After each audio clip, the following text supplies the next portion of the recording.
इस बार भी 2024 का चुनावी बिगुल बज चुका है।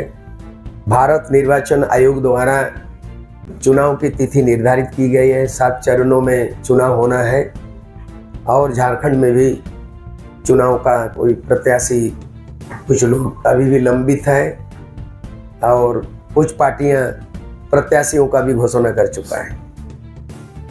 हम लोग आज इस घोषणा करना चाह रहे हैं कि हम लोग न पक्ष न विपक्ष, तीसरा पक्ष के नुमाइंदे हम लोग हैं। हम लोग झारखंड में भ्रष्टाचार मिटाओ, झारखंड बचाओ अभियान के जितने भी पक्षधर हैं उन तमाम राजनीतिक शक्तियों को गोलबंद करके हम झारखंड के लोकसभा चुनाव और उसके बाद झारखंड विधानसभा के चुनाव में हम तीसरा विकल्प के लिए तैयारी कर चुके हैं। तीसरा विकल्प का हमारा लोकसभा के चुनाव में हमारे खास मुद्दा ये होगा कि लोकसभा चुनाव में हमारा बृहद झारखंड का मुद्दा होगा, क्योंकि जो सूर्य सिंह बेसरा हमारे समूह के साथ आज वक्तव्य दे रहे हैं, ये झारखंड अलग राज्य निर्माताओं में से एक है। और 1986 में जो भारत सरकार राजीव गांधी प्रधानमंत्री बूटा सिंह जो एकॉर्ड हुआ झारखंड समझौता, सूर्य सिंह बेसरा के नेतृत्व में 72 घंटा झारखंड बंद आजसू और वार्ता करके लिखित समझौता करने वाला है। मैं कम से कम जिंदा हूँ आज। बहुत सारे कोरोना काल में साथी गुजर गए, बहुत सारे बीमार भी गुजर गए, बहुत लोग बोलने की स्थिति में नहीं, चलने की स्थिति में है। तो आज मैं लोकसभा चुनाव का मेरा बड़ा मुद्दा रहेगा कि बृहद झारखंड बना नहीं अभी तक, और उस बृहद झारखंड में आज हम लोग संतुलित करना चाह रहे हैं। शिवलाल हंसदा आए हुए हैं बांका से, बिहार से। विगत दिन हम लोगों ने मीटिंग किया, इन लोगों ने प्रस्ताव पारित किया कि ये बिहार में आप नहीं रहना चाहते हैं। ये लोकसभा चुनाव का मुद्दा है और शिवलाल हंसदा भी ये प्रत्याशी होंगे, झारखंड पीपुल्स पार्टी की ओर से तय हो चुका है। मतलब इसलिए चुनाव लड़ेंगे कि जमुई, बांका, भागलपुर एरिया में जो बाबा तिलका मांझी लड़ाई लड़े थे वो क्षेत्र आदिवासी बहुल है और केवल 2 एमएलए सीट रिजर्व है, और बिहार में कहीं भी आदिवासी रिजर्व सीट नहीं है। और उनको आरक्षण कितना मिलता है? 1%। तो अगर वो क्षेत्र इस झारखंड में शामिल हो जाता है, बिहार का वो पार्ट जमुई बांका जो देवघर से सटा हुआ है, गोड्डा से, तो उनको यहाँ 26% आदिवासी का रिजर्व सीट मिल जाएगा। अगर वो बिहार में रहेगा तो 1% के हकदार होंगे, और वो जो है ना वहाँ फिर उम्मीदवार जो है हुए। दूसरा चीज है, हम लोग बंगाल के 3 जिला को शामिल करेंगे, चुनावी घोषणा पत्र में घोषणा कर रहे हैं, मेदिनीपुर, बांकुड़ा, पुरुलिया। और उसके बाद जो है ना उड़ीसा के 4 जिला भी, केवझर, संबलपुर, सुंदरगढ़।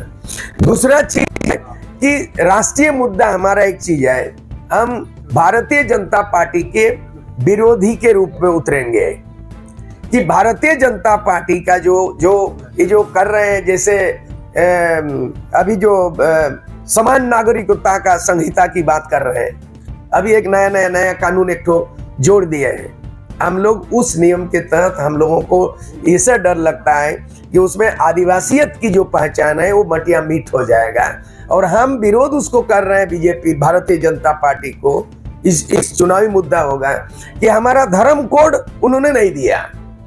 आदिवासी जो प्रतीत वो हिंदू नहीं है, हम हिंदू नहीं मानते, जितना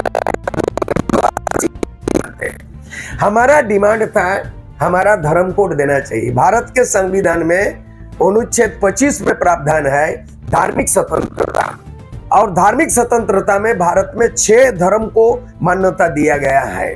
तो हम लोग जो है ना, अब सारना जो प्रकृति पुजारी है, जो सरूल आने वाला भी है, गांव घर में सरूल मनाया जा रहा है, रांची में सरूल पर उत्सव आने वाला है। हम प्रकृति के साथ जुड़े हुए हैं, प्रकृति के संतान मानते हैं आदिवासी।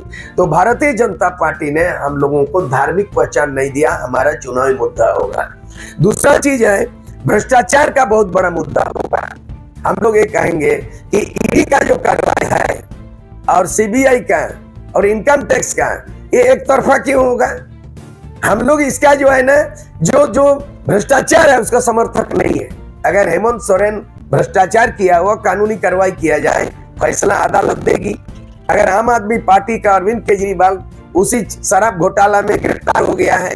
तो ये हम भ्रष्टाचार को ना अरविंद केजरीवाल को सपोर्ट करेंगे हम लोग, ना तो हेमंत सोरेन को करेंगे, और ना तो लालू यादव का चारा घोटाला का, ना तो शिबू सोरेन का रिश्वत कांड का, ना तो मधु कोड़ा का। लेकिन यह बात सामने आ रहा है कि आप जो है ना भ्रष्टाचार के खिलाफ में डंडा चला रहे हो, ईडी का, सीबीआई का जरिए हथकंडा बना के भारतीय जनता पार्टी केंद्र में। लेकिन आपका एक हुआ जब गीता को आप ले आया और यहाँ सीता को ले आया, तो गीता का पति का नाम है मधु कोड़ा। 4,500 करोड़ का घोटाला अभी भी वंचित नहीं है।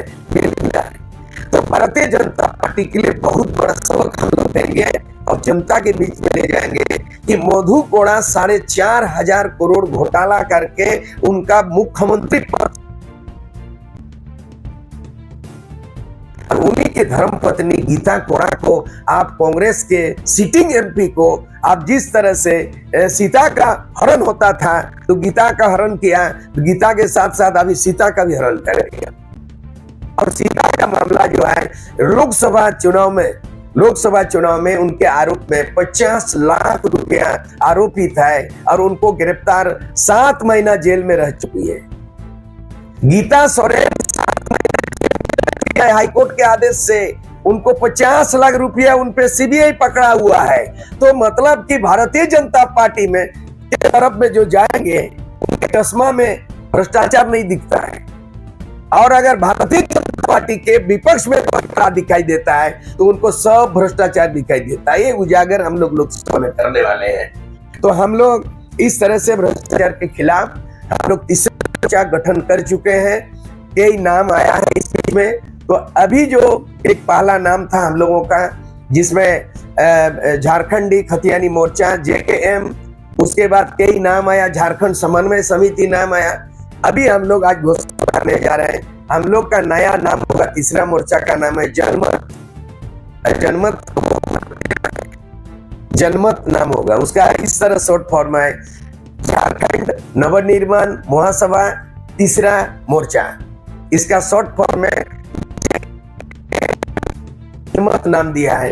अब जनमत पोस्टर होगा और इसमें पहला घटक दल जो सहमति बना Jharkhand People's Party registered party है, जिसका मैं केंद्रीय अध्यक्ष हूँ।